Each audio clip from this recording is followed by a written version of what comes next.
मतं मागताना चारचाकी असल्याचा विचार नाही केला. पुण्यात लाडक्या संतापल्या. लाडकी बहिणी योजनेमध्ये ज्या महिलांच्या घरी 4 चाक्या आहे, आता त्यांना त्या लाडकी बहिणी योजनेचा जो लाभ आहे तो मिळणार नाहीये. याच विषयी आता माझ्याशी बोलण्यासाठी पुण्यातील महिला आहेत. खरं आपण त्यांना त्यांच्या प्रतिक्रिया विचारूयात. आता सरकारने सांगितलं की ज्यांच्या घरी 4 चाक्या आहेत त्यांना लाडक्या बहीण योजनेचा लाभ मिळणार नाही. कसं बघता याच्याकडे? लाडकी बहीण योजना संदर्भात 4 चाकी आहे म्हणून ते पैसे देणार नाही. मत मागताना त्यांनी हा विचार नाही केला का की ह्यांच्याकडे 4 चाकी आहे किंवा ह्यांच्याकडे 2 व्हीलर आहे म्हणून? तेव्हा आता त्यांनी सरसकट सगळ्या बहिणींना पैसे दिले. मग आता इलेक्शन झालं, सगळ्या गोष्टी त्यांचे सगळं झाले, सत्ता आली म्हणून मग त्यांना 4 चाकी बहीण आठवली का की ह्यांच्याकडे 4 चाकी आता ह्यांना आपण पैसे द्यायचे नाही म्हणून? पण हे चुकीचं आहे जे हे चाललेलं आहे. हे चुकीचं आहे. 4 चाकी असू किंवा 2 चाकी असू. आणि आता तुम्ही त्यांचे फॉर्म बाद करणारे म्हणतात ते कशासाठी? मग हे तुम्ही पहिल्यांदा का नाही केलं? म्हणजे एकीकडे लाडकी बहीण म्हणतात, एकीकडे दोडकी बहीण पण केली. लगेचच कोणाला 1.5 येतात तर कोणाला 2 येतात, कोणाला 3 येतात, असेही प्रकार आम्ही पाहिलेले आहेत आमच्यामध्ये की एकीला 1.5 आले तर एकीला 2,000 आलेले आहेत. आणि आता 4 चाकी बघणार, बंगला बघणार किंवा काय? आता कॉमन साधा रोडवरचा जरी भिकारी असला ना त्याच्याकडे सुद्धा आयफोन आहे. मग तुम्ही त्यांचेही पैसे कट करणार आहात का? मग हे जे चाललंय ते आमच्या मते चुकीचं आहे. हे नक्कीच चुकीचं आहे. काय वाटतंय तुम्हाला? आम्हाला मला तरी असं वाटतं की हे सगळं नाही व्हायला पाहिजे. म्हणजे तुम्ही फक्त निवडणुकीपुरतं आमचा वापर करून घेतला, हे नाही व्हायला पाहिजे. मग ह्याच्यामध्ये तुम्ही निवडणुकीपुरता तुमच्याशी गोड बोललात, मग त्यावेळेस तुम्हाला आम्ही जेव्हा डॉक्युमेंट दिले त्यावेळेस तुम्हाला दिसलं नाही का आम्ही पण लिगली सगळ्या गोष्टी केल्या ना? त्यावेळेस तुम्हाला दिसायला हवं होतं. मग तुम्ही फक्त निवडणुकीपुरतं महिलांसोबत गोड बोललात. मग तिथं तात्पुरती लाडकी बहीण आली. हे नको व्हायला. तुम्हाला नको हवी योजना अशी चालू राहायला हवी. काय वाटतं? मला तर 2 महिन्याची आलीच नाही आणि हे सगळ्यांना मिळालं पाहिजे.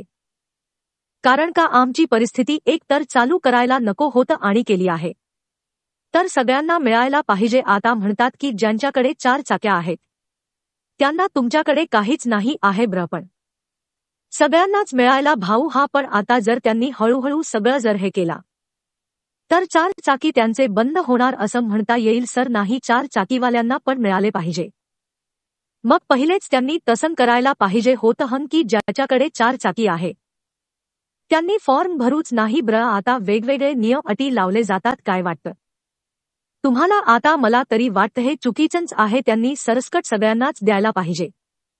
कारण तुम्ही देताना असं पहिल्यांदाच कट करायला पाहिजे होते ना की हे 4 चाकीवाले नको, शेतीवाले नको, त्याच्याबरोबर सगळेच हे होतात. आता एखाद्याकडे नाहीच आहे 4 चाकी आणि त्याला मिळाले आणि ज्याच्याकडे काहीच नाही आणि त्याला नाही मिळाले तर हेच सरकारचं हे आहे ना? त्यात बायकांचा काय आहे?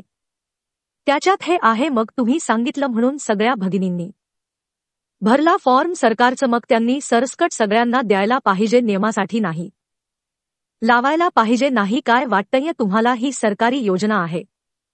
ही सरकारी योजना सगळ्यांनाच मिळाली पाहिजे. ज्या गोरगरीब आहे, श्रीमंत असू द्या का. तर तुम्ही ऑलरेडी उच्चारताना काय केलं? लाडकी बहीण हा उच्चार केलाय. तर मग आता का फरक करायचा ना? सगळ्यांना ही योजना भेटलीच पाहिजे. आणि एकतर ह्यांनी ही योजना कधी केली? निवडणूक यायच्या आधी का? आता ह्यांना लोकसभेला कमी तिकीट मिळाली होती म्हणून आता ही जी आमदारकीची निवडणूक झाली त्याच्यामध्ये सगळीकडे ह्यांना सीट हवी म्हणून त्यांनी ही योजना काढली का? आता हा प्रश्न आम्हाला सारखा सतवतोय. म्हणतात की 4 चाकी ज्यांच्याकडे आहेत आम्ही त्यांचं बंद करू. कसं वाटतं का? 4 चाकी त्या लोक त्यांना मन नाहीये, त्यांना वाटत नाही सरकारी योजना भेटाव्या. आपल्या सगळ्यांना वाटच ना त्या 4 चाकी मधनं फिरतात म्हणजे त्यांना मन नाही का? त्यांना नाहीये का सरकारी कोणती योजना भेटावी ह्याच्यातून? अजून सरकारी योजना येतील मग आता त्याच्या पुढच्या पण भेटणार नाही का? आताची परिस्थिती वेगळी आहे. आता 4 चाकी आहे, अजून 6 महिन्यांनी 4 चाकी नसेल.